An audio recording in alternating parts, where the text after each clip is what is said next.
Selamat pagi, salam sehat, salam sejahtera untuk kita semua. Firman kehidupan Sabtu 7 Mei 2022. Demikian firman Tuhan menyapa kita. Lalu berkatalah Yakub kepada seisi rumahnya dan kepada semua orang yang bersama-sama dengan dia. Jauhkanlah dewa-dewa asing yang ada di tengah-tengah kamu. Tahirkanlah dirimu dan tukarlah pakaianmu. Saudara-saudara yang dikasihi Tuhan Yesus Kristus, itulah yang tertulis dalam Kejadian 35 ayat 2. Saudara-saudara yang dikasihi Tuhan Yesus Kristus, melarikan diri dari suatu kejadian atau peristiwa yang kita anggap membahayakan bagi diri kita. Karena hari itu mungkin kita sudah merasa bersalah atau melakukan yang salah sehingga kita sengaja melarikan diri supaya kita selamat. Hal itu selalu kita katakan manusiawi. Apa yang terjadi saudara-saudara apabila kita mengalami seperti itu?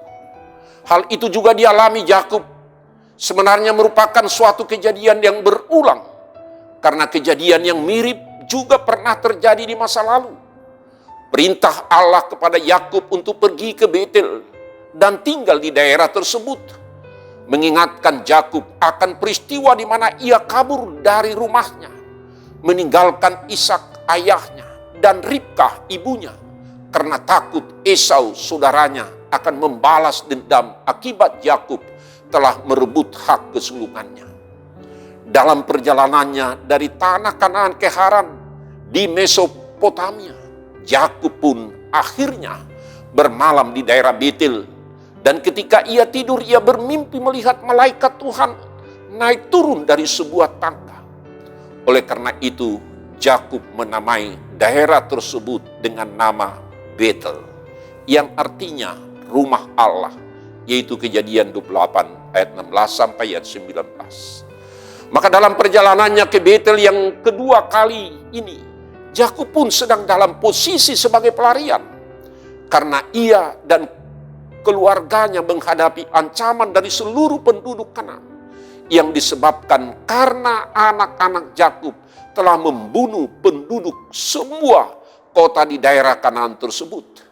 Hal ini mengakibatkan Yakub pun harus terpaksa mengungsi dan akhirnya diperintahkan Tuhan untuk pergi ke Betel, tinggal di situ dan membuat mezbah bagi Allah.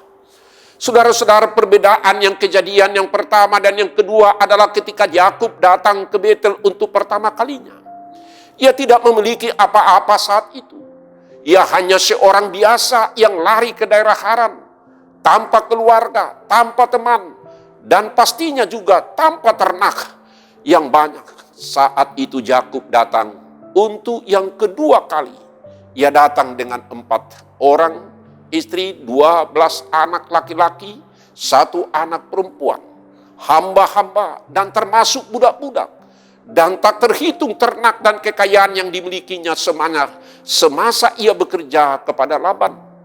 Tentunya Yakub pasti ingat bagaimana Tuhan telah menyertai perjalanan hidupnya dari nol hingga menjadi kaya raya atau memiliki lebih banyak lagi. Oleh karena itu Yakub pun menginstruksikan kepada seluruh keluarganya dan juga hamba-hambanya dan budak-budaknya agar menjauhkan segala dewa-dewa asing serta mentahirkan diri mereka sebagaimana dalam firman kehidupan yang kita bacakan dalam ayat 2 ini. Hal tersebut dilakukan Yakub karena ia sadar betul bahwa Tuhan yang ia sembah memang benar-benar Tuhan yang berkuasa. Tidak ada dewa-dewa atau ilah-ilah lain yang dapat menandingi Tuhan. Maka Yakub mengalami sendiri bahwa Tuhan yang disembahnya memang adalah Tuhan yang kudus dan yang luar biasa, yang maha kuasa. Tuhan selalu menjawab Yakub dalam masa-masa kesesakannya, dalam masa-masa kesusahannya. Tuhan juga pun selalu menyertai Yakub pada setiap jalan yang ditempuhnya, sebagaimana dalam ayat 3. Ketika seluruh keluarga dan hamba-hamba Yakub melakukan apa yang Yakub perintahkan, serta menguburkan segala dewa-dewa asing atau ilah-ilah yang ada pada mereka. Termasuk dikatakan anting-anting yang mereka kenakan pada zaman itu, anting-anting dipakai dapat diartikan sebagai simbol ketundukan seseorang terhadap suatu dewa. Dan menguburkannya di bawah pohon. Itu kita lihat dalam ayat. Maka Tuhan bertindak dengan luar biasa. Alkitab mengatakan, atau firman Tuhan berkata, bahwa kedahsyatan Tuhan yang luar biasa meliputi kota-kota di sekeliling mereka, dan tidak ada penduduk Kanaan yang mengejar anak-anak Yakub. Tuhan yang disembah dan Tuhan yang kita sembah juga. Itulah Tuhan yang senantiasa yang patut kita sembah dalam setiap kehidupan kita. Tuhan kita adalah Tuhan yang selalu menyertai dari masa-masa kesesakan, masa-masa kesulitan, masa-masa pergumulan. Tuhan selalu menyertai kita dalam setiap kehidupan kita.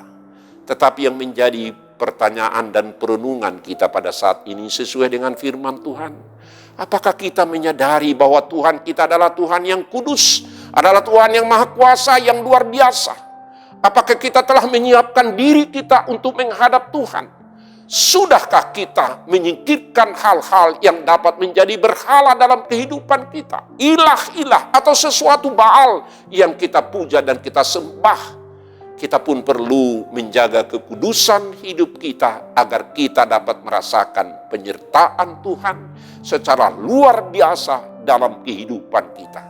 Kita belajar dari Yakub dan keluarganya yang sungguh-sungguh mereka mengatakan supaya mereka menyucikan dirinya dan meninggalkan segala hal-hal berhala dari ilah-ilah lain. Dan mencucikan pakaiannya dalam arti supaya mereka menguduskan dirinya di hadapan Tuhan.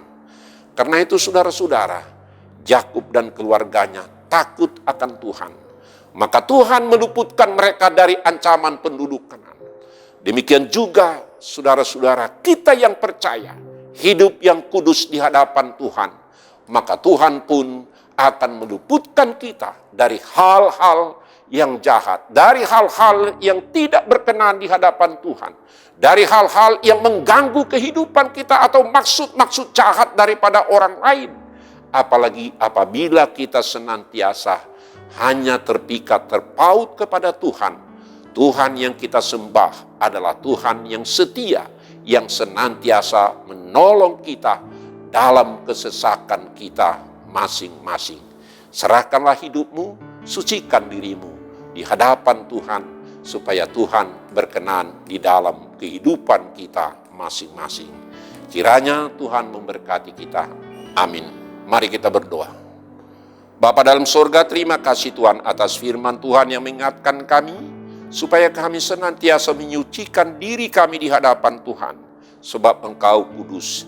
Sehingga kami memperoleh berkat-berkat Tuhan dan penyertaan Tuhan, dan menolong kami dalam setiap kesesakan, dalam setiap pergumulan, dalam setiap masalah yang kami hadapi. Karena Tuhan senantiasa memberkati orang-orang yang benar di hadapan Tuhan.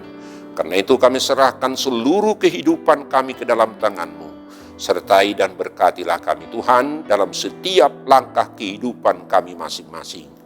Amin. Terimalah berkat Tuhan.